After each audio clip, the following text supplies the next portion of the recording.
up, strong team? Today we're going to cover the double snatch. If you haven't mastered or feel comfortable or confident with the single arm snatch, then this is not the week to practice doubles. Once you feel comfortable and confident with that one arm snatch, then you can move on to doubles. Things you want to keep into consideration. One, you're working with two weights, so obviously you're probably going to have to go down in weight. I wouldn't grab anything heavier than maybe a 12 or a 14 kilo bell. Anything heavier than that, you're going to have a hard time getting these things up. So stick with a lighter weight. You're working with two weights. You want to make sure that you're containing the arc of the kettlebell, so my elbow needs to be bent. So from a side profile, I'll do it with body weight without the kettlebells first. I'm going to hike the bells back.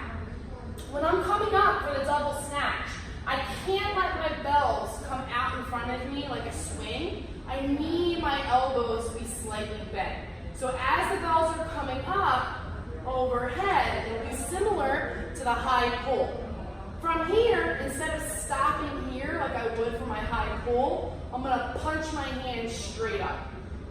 After the bells land, I'm going to lock it out, and then I'm going to pull them down into the rack position. This is going to be different than a regular one-arm snatch. With the one-arm snatch, we're up overhead, and then we get rid of the bell and flip the bell forward, and we go between our legs. But anytime we're working with doubles, we rack it. So from here, from the rack, I'm going to use that clean to help get momentum to hike the bells back up overhead, and then I'm going to re-rack. So don't let them come back down like a normal snatch. We want to re-rack it. So elbows bent, my grip needs to be light. The bell should be sitting in my fingertips and not the palm of my hand. If I'm holding it in the palm of my hand, that means that my grip, I'm death gripping the handle of the bell, which I don't want to do. It should be sitting in my fingertips, and that's where the grip strength and forearm strength comes into play. So my grip needs to be nice and relaxed. It needs to be sitting in my fingertips on the backswing, fingertips on the way up into the high pull. And then at the last second, when I punch it through, it's going to sit in the deep part of the palm of my hand. Wrist needs to be nice and straight, and elbow needs to be locked. Timing is important. I want to make sure that I don't punch through too soon. I need to wait until the last second and punch my hands through, and then I'm going to bring them back down to the rack position. So the progression that we're going to do in class this week is going to be a swing into a high pull, into a double snatch, put them down, see how everyone's technique looks, and then move on. So we're going to swing once, high pull once, and snatch once. Swing, pull, snatch. Bring them down to the rack, put it down, shake it out. We'll check everyone's technique. And like I said, if you're not double snatching, then you're going to be doing a double high pull. If you're not there yet, then maybe you're learning how to do a double swing with two bells. Don't move on until you know how to at least do the high pull. From a different angle, I'm going to swing, high pull, snatch.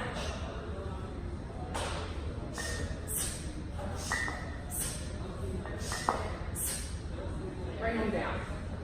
Once we feel comfortable with that progression, we're going to work on that for a while in class. Once we feel comfortable with that, we're going to swing once to get the groove. We're going to snatch, rack, clean into that snatch. We're going to use that hip hinge into the backswing to help get the kettlebells up. But for the first one, we are going to swing. So it'll look like this.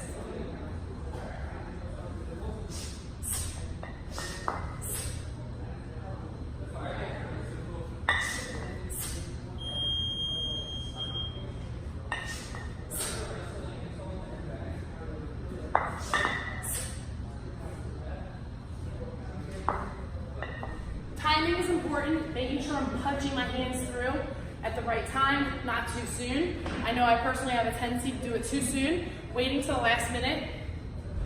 Exhaling at my hips at the lockout, not when the bells land on the back of my forearm. Hips, drive the bells up with your hips. So from this angle, I'm going to swing it once just to get a little bit of momentum. I'm going to snatch, bring them down to the rack, and then snatch again.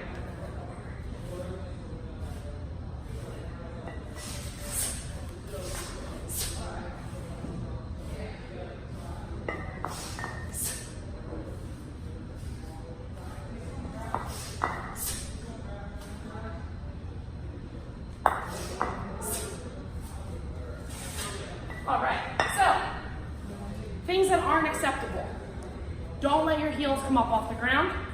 We can do that with the clean and jerks at the right timing. We're allowed to have our heels come off, but not with the snatch. Feet need to be grounded. Not letting it crash from the backs of our arms, obviously. Not punching too soon. We don't want to do that. Making sure we have a solid lockout, pushing through the ground, so that exhale is important. I don't want to lock out with my hips forward, right? I want to lock out, boom. Keep my back nice and straight. So, double kettlebell snatch, so much fun. Definitely gonna get your heart rate up, so I hope you're interested or excited for that this upcoming week.